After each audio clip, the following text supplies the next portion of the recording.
Hi friends, నా పేరు Venkatesh. Welcome to ఓరోడి ఛానల్ వెంకటేష్ రియాక్షన్స్. ఈ వీడియోలో అగ్ని పరీక్ష ఎపిసోడ్ 1 గురించి మాట్లాడుకోబోతున్నాం.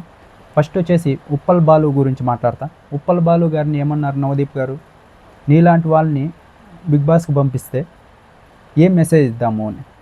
ఇప్పుడు ఉప్పల్ బాలుని పక్కన పెట్టండి, సెలబ్రిటీ కేటగిరీలో తీసుకున్న వాళ్ళందరినీ మీతో సహా కొంతమంది ఉన్నారు ఎక్స్పోజింగ్ కంటెంట్ చేసేవాళ్ళు. వాళ్ళు ఎక్స్పోజింగ్ కంటెంట్ చేసే ఫేమస్ అయ్యే హౌస్లోకి వెళ్ళారు. అప్పుడు ఏం మెసేజ్ ఇద్దామని వాళ్ళని బిగ్ బాస్లోకి మీరు తీసుకున్నారు. ఆ తర్వాత వెళ్ళిన తర్వాత అక్కడ కొంతమంది ఎక్స్పోజింగ్ చేశారు, బయటకు వచ్చిన తర్వాత ఇప్పుడు ఎక్స్పోజింగ్ చేస్తున్నారు. ఏదైతే బెట్టింగ్ ప్రమోషన్లు ఉన్నాయో అవి చేస్తున్నారు. ఏం మెసేజ్ ఇచ్చారు మీరు వాళ్ళని బిగ్ బాస్కి తీసుకొని? అంతేకాదు, స్కాములు చేసిన వాళ్ళని ఇంకా నెక్స్ట్ ఇంకా చాలా ఉన్నాయి, అవి చెప్పకూడదు, అలాంటి వాళ్ళని కూడా మీరు బిగ్ బాస్కి తీసుకున్నారు. వాళ్ళందరినీ తీసుకొని ఏం మెసేజ్ ఇస్తున్నాం అనుకున్నాం. మీరు ఇప్పుడు 9 సీజన్లు అయినాయి బిగ్ బాస్. ఆ 9 సీజన్లో ఎక్కువ ఎవరైతే కాంట్రవర్సీలు ఉన్నాయో, స్కాములు చేశారో, ఎక్స్పోజింగ్ ఉందో, ఇంకా మిగతా కేటగిరీస్ ఉన్నాయి, అవి నేను ఇక్కడ చెప్పలేను. ఇలా వాళ్ళందరినీ తీసుకున్నారు, ఎక్కువ వాళ్ళే ఉన్నారు. వాళ్ళందరినీ తీసుకొని మీరు ఏం మెసేజ్ ఇచ్చారు? ఇప్పుడు ఉప్పల బాలుని తీసుకుంటే ఏం మీకు బిగ్ బాస్కి ఏం తక్కువ అవుతుంది? అతను ఎంటర్టైన్మెంట్ చేస్తాడు.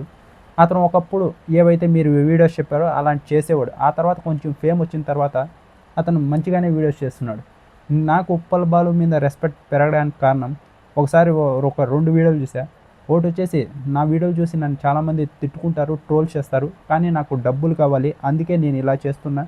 నేను ఏదైతే డబ్బులు వస్తుందో అది నేను కొంత పెట్టుకొని మిగిలింది నా ఫ్యామిలీని ఏదైతే ఉందో దాన్ని పోషించుకోవాలి. ఎక్కువగా నాకు డబ్బులు లేకపోయినా పర్వాలేదు, నా ఫ్యామిలీకి డబ్బులు కావాలి, అందుకే నేను ఇలాంటి పనులు చేస్తున్నా, ఇలాంటి వీడియోస్ చేస్తున్నా, నా ఫ్యామిలీ బాగుండాలి అన్నాడు. అప్పటి నుంచి అతని మీద నాకు రెస్పెక్ట్ అయితే పెరిగింది.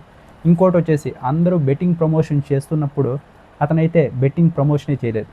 నేను చేయను, అది అన్యాయంగా వచ్చిన డబ్బు అవుతుంది, ఫేమ్ ఉంది కదా అని నన్ను ఇంతవరకు ఆదరించిన జనాలకి నేను ఇలా బెట్టింగ్ ప్రమోషన్ చేసి వాళ్ళని ముంచలేను అన్నాడు. అప్పుడు రెస్పెక్ట్ పెరిగింది. ఆ తర్వాత మీరు ఇప్పటి వరకు ఆయన వీడియోస్ చూస్తుంటే ఆయన ఫన్నీగానే చేస్తున్నాడు, ఏది వల్గారిటీగా లేదు.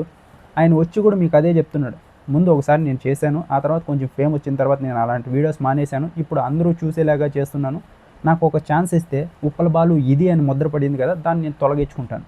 మీరు అలాంటి వాళ్ళకి ఎక్కువ మందికి సెలబ్రిటీ కోటాలో వెళ్ళిన వాళ్ళు ఎవరైతే ఉన్నారో వాళ్ళందరికీ అలానే తీసుకున్నారు. ఎక్కువ స్కామ్లు ఎవరైతే చేస్తారో వాళ్ళని ఎతికి మరీ బిగ్ బాస్కి తీసుకొని వస్తారు. వాళ్ళు అక్కడికి వచ్చి మేము ఇలా చేయలేదని నిరూపించుకుంటారు. ఇప్పుడు ఉప్పల బాలు కామనర్, అతని జనాలు కూడా కావాలనుకుంటున్నారు. అతన్ని మీరు కనుక తీసుకుంటే ఖచ్చితంగా మీకు షో టీఆర్పీ వస్తుంది, అతను బాగా ఎంటర్టైన్ చేస్తాడు, ఉప్పల్ బాలు ఉన్నాడు అని ఇంకా ఎక్కువ మంది చూస్తారు.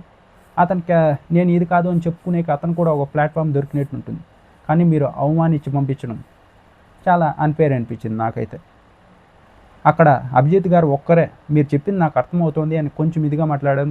మిగిలిన వాళ్ళందరూ, శ్రీముఖి గారు కూడా కొంచెం సపోర్ట్ చేశారు.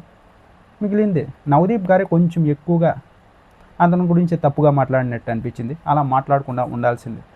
ఇంకా మీరు ఏదైతే రన్నింగ్ రాజాకి కొంచెం ఎక్కువే చేశారో కానీ పర్వాలేదు, ఎందుకంటే అతను చేసింది కూడా అలాగే ఉంది. ఏదైతే క్రింజ్ చేశాడో నాకు కూడా చూస్తున్నప్పుడు అది ఏ మాత్రం కామెడీ అనిపించలేదు. నేను చాలామందికి సమాధానం చెప్పుకోవాలంటే వీళ్ళు చెప్పుకో, అది కూడా నేను తీసుకుంటా, ఎందుకంటే అతను చేసింది అలా ఉంది కాబట్టి మీరు అలా చెప్పడం ఓకే అనిపించింది. కానీ ఇతను ఎంత నీట్గా సమాధానం చెప్తుంటే మీరు కొంచెం ఓవర్ చేసినట్టే అనిపించింది. ఇది చాలా తప్పు. ఇంకోటి వచ్చేసి సింగర్ ఝాన్సీ గారి గురించి మాట్లాడుకున్నాం.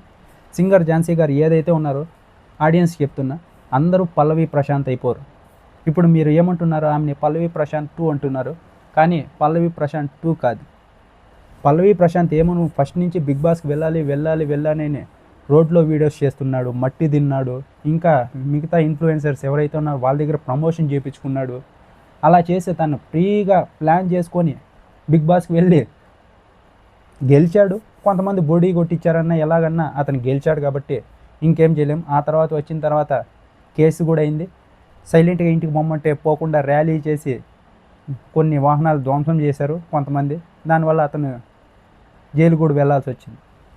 ఇప్పుడు ఝాన్సీ గారు వచ్చేసి ఆమె ఫార్మర్ లాగే నేను చూస్తాను, ఎందుకంటే ఆమె కష్టపడింది, ఆమె ఏది వీడియోస్ కోసం ఏదీ చేయలేదు, ఆమె ఏదైతే పని చేస్తుందో అదే చూపించింది. కానీ ఇక్కడ పల్లవి ప్రశాంత్ ఏదైతే వీడియోస్ చేశాడో మట్టి తినడం కానీ, నేను ఫార్మర్ని అన్నా నన్ను బిగ్ బాస్ పంపించానని అడుక్కోవడం కానీ, అలాంటి వీడియోస్ ఈమె ఏదీ చేయలేదు. ఆమె టాలెంట్తో ఆమె ఫార్మింగే కాదు, ఇంకోటి ఏదంటే ఆమె సింగింగ్ టాలెంట్తో కూడా పైకి వచ్చింది.